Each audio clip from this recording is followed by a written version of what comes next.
মা, মাগো, সকলকে ভালো রেখো, সুস্থ রেখো।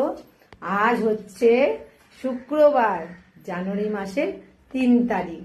সোনা মাকে দেখো কত সুন্দর লাগছে। মাকে আজকে হলুদ গাঁদা আর রজনী দিয়ে সুন্দর করে গেঁথে মাকে মালা পরানো হয়েছে, খুব সুন্দর লাগছে। আর মাকে এই ফুলটা দিয়ে দেখো টিকলি বানিয়ে দিয়েছি, খুব সুন্দর লাগছে। মা আজকের কিন্তু বেশিটাই হলুদ ফুলেই সেজেছে, তাই না? তো চলো, সকলে সবসময় ভালো থেকো, সুস্থ থেকো, অবশ্য চ্যানেলটার পাশে থেকো। আর সকলে নাম জপ অবশ্যই করো, মায়ের নাম জপে অনেক অনেক আশীর্বাদ আছে।